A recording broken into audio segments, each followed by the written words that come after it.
ang tanan nga atong gibuhat dinhis kalibutan nagsintro gyud sa kaayuhan sa atong kinabuhi.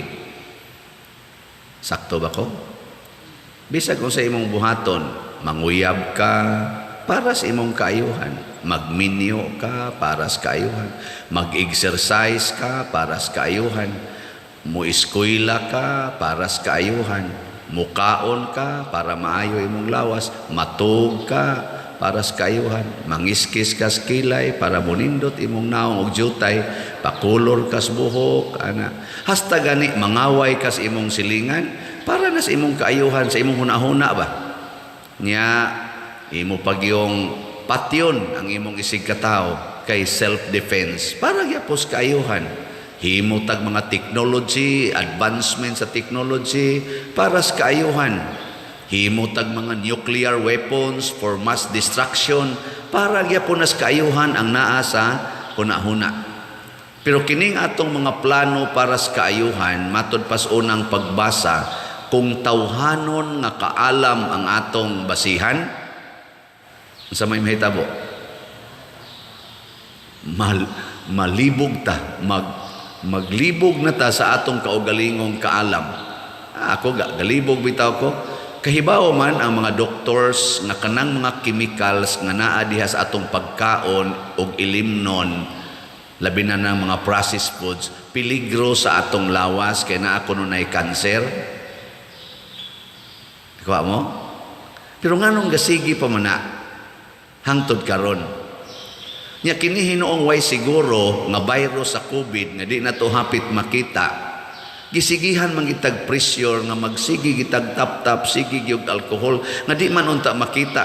Kanang mga processed foods perti namang daghana ng pruiba o mga imnonon ngano wa man nakuhaa sa atong market. Ilingi ay mong tupad. Inangano bitaw tuod, no?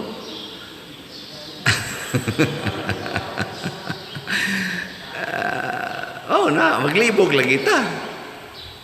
Hadlok ta mga matay. Hadlok mga ditag climate change ko, no? Nga di mangyapon na makita. Pero naghimo tag mga nuclear weapons, purti na ng daghana, giihap ginanilag maayo, Amerika, China, Russia, tagpila ng ilang mga nuclear weapons, na kung mubuto ng mga butanga, kaya ato maginas pagbuto, ang malagila ng kadagko nila $1 billion ang ilang gasto, ana, di na nila pabuton, unyag mubuto na tanan, hurot man kita. Yang anong wa man na kuhaa, nga makapatay man as tao, nya kana hinong pagputol og kahoy nga ni-encroach sa atong highway, dili putlon kay madaot ang atong ecology, nya mga matay kunuta. Unya siging bangga ang mga motor diha og uban nangamatay na, wa lang gyapon putla o kinsay in charge ana, hazard man na. Gidili man gani ang pagparking anang mga national highway kay kuno unsa na obstruction, nya hazard sa mga motorista. Unya dili putlon ang mga kahoy nga dagko kay punuan nga naa nasod tag 2 meters na gani ang encroachment sa national highway. Galibog na ko ana. Wa mo maglibog. Unya to ahinoy mga subdivisions nga gi-open, tagpila ka punuan sa mangga, punuan sa akasya, punuan gipangmutol, way kon hurot gyud dayon, ilisan dayog building, dito makadaot sa ecology. Ambot lang. Ako basta ako galibog nako. Mao na niingon ang unang pagbasa, kung gusto ganitang mahimong tinuod nga maalamon dinhis kalibutan, kinahanglang magpakabuang ta. Kinahanglan tang mabuang aron ta mahimong maalamon. Unsay pasabot ni San Pablo niini? Kanang gitawag sa kalibutan nga binuang, apan gisulti sa Ginoo, bunga sa kaalam sa Ginoo, mao nay atong sundon. Nya kung sundo na nato, mahimog yung nindot ang atong kinabuhi, maayo ang atong kinabuhi sa kalibutan. Bisan pag ang kalibutan moingon binuang man na. No, di ba? Ayaw kolore imong buhok. Binuang man na. Timan ang gikolor ni mo sa imong buhok. Chemical baya na. Nya kanang imong mga buhok na baya na yung mga purses diha. Basin og naay musod o niyang chemical ngadto, makanser ang imong lawas. Kanang moingon ang Ginoo, wala gyoy inom pinaagi sa simbahan ba? Walay inom anang mga pills, wala anang mga ligation, kanang mga artificial contraceptives. Kana mga abortion, kuhaan na, ming binuang man na, ma-overpopulated man sa taana, suway kunog tuman, o tinuod bang ma-overpopulated ta? Suway ba? Mura na siya binuang, kanang moingon ang Ginoo, higugmaa ang imong kaaway, patay mo sa taana, binuang man na, suway kunog higugma, suwayan kuno nato nga maghigugma ay si Putin o si Zelensky. Ang atong mga political leaders nga karon na nagsigig away, gasig pangita og paagi nga mahugno ang kadtong nakadaog.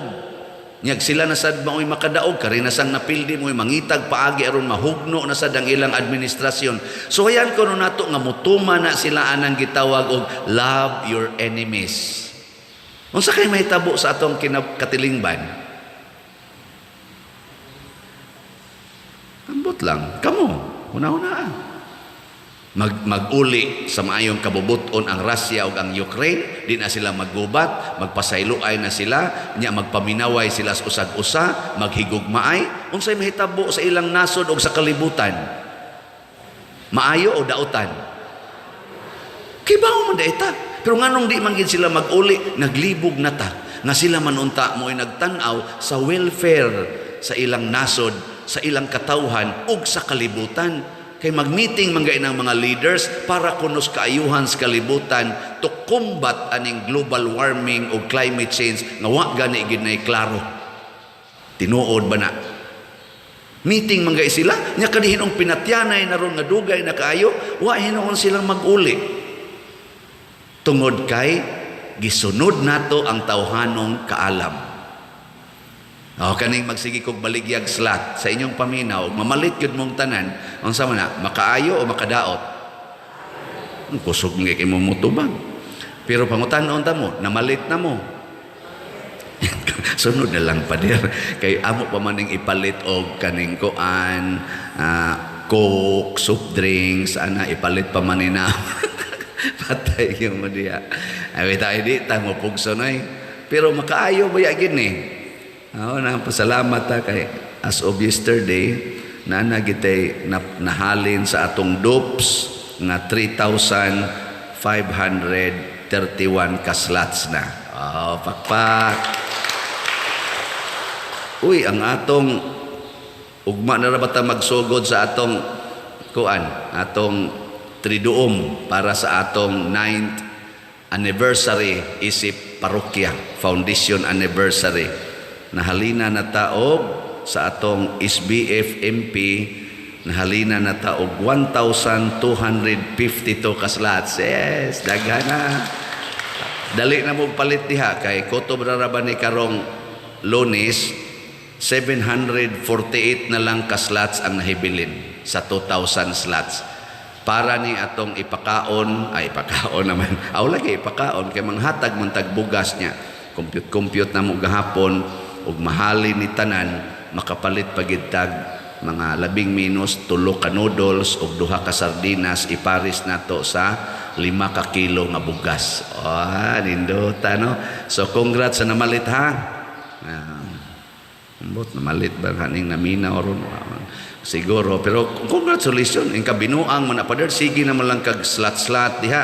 Yes, murag binuang way hunong slat. Pero matag pamilya nga makadawat sa bugas, makaingong yun nga kaayuhan is among pamilya. Na maganiuban, muhilak sa kalipay. Kay wa na gid mi bugas karon, salamat in taon aning niabot. Makahilak ko pero murag binuang, sige lang tagbaligya slat. Naiuban mo anhi dinis atong simbahan nga, ni donate sa dinhi sa atong mga slat-slat sa una nga mo'y atong gigamit pag-renovate aning simbahan. Iniganhi dinhi muto ang luha. Kaya mo ingon, hala pa dir kanindot sa simbahan. Kaapil gyud ko ani. Yes, kaapil gyud ka ani. Hinaot untang di pa ka mamatay aron mo apil pa ka sa uban pang mga slat. Di ba? Unsa man ni kadautan ning atong gihimo dinhi? Kaayuhan og wapay na malit sige atong slat, mahitabo ka ding niya. Dili. Tanawa niya mahurot ning napamay 51,469 ka slat sa DOPS. Tanawag mahurot unya nig kahalin ambot kanus ka ha. Nya mubarog na nang ato dihang kumbinto, social hall ana. Tanawa di ba kamong mga nipalit ani? Mutuo gina inyong luha magtan-aw hala paderno na ana man. Nya binuang din na. Binuang we.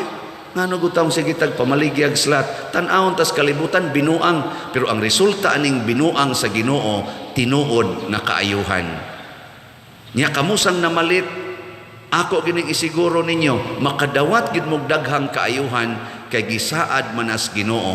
Matud pas tubag nato sa Salmo, nasaad sa Ginoo sa ingon sa Ginoo ang yuta ug ang iyang kapuno. Kamong nipalit dinhi punon sad mos Ginoo sa mga grasya kay iya manitanan. Matud pa ni San Pablo sa atong unang pagbasa, kamong tanan tag-iya mo sa tanan nga nias kalibutan, makita og dili makita, karon og ang umaabot hasta pagani ang kinabuhi og kamatayon inyo nang tanan.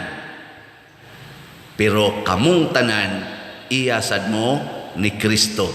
Og si Kristo iya sa Dios. Sa ato pa kitang tanan iya sa Dios, pero kita maka-enjoy ta sa tanan sa kalibutan kay gipiyal nis Ginoo nato munang duna patay ugma. Dili ta mga matay karon kay ang kinabuhi karon og umaabot ato sad na. Sige, lingi ay mong tupad katapusang lingi. Ingna tan-aw nako nimo maugmaan pagyud ka. Sige, ingna. Kay basig maghuna-huna siya karon ra siya kutob ingna ugma murag maugmaan pag yun na nya ingna sa tubagon sa gas imong tupad ba ikaw no murag wa nay siguro murag tiwasono na ka pero di gyapon ta ka siguro kay ngano man kita man sad gyapoy tag-iya sa umaabot. Hatag nas Ginoo mo nang mingon din ta thanks be to God mo na inidayon natong katog mangadji ta, magampo ta, salamat Ginoo nga nahuman ang adlaw, natapos nako ang ako mga gibuhat karong adlaw, tuog dayon ka.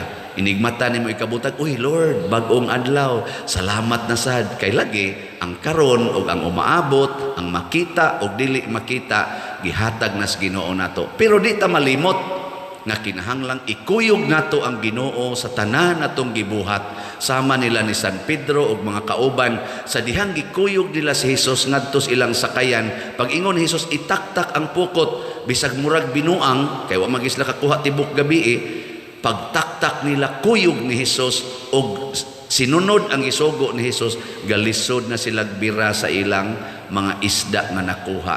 Murag binuang paras mga mananagat nga anhin ako itaktak ang pukot ni ining orasa.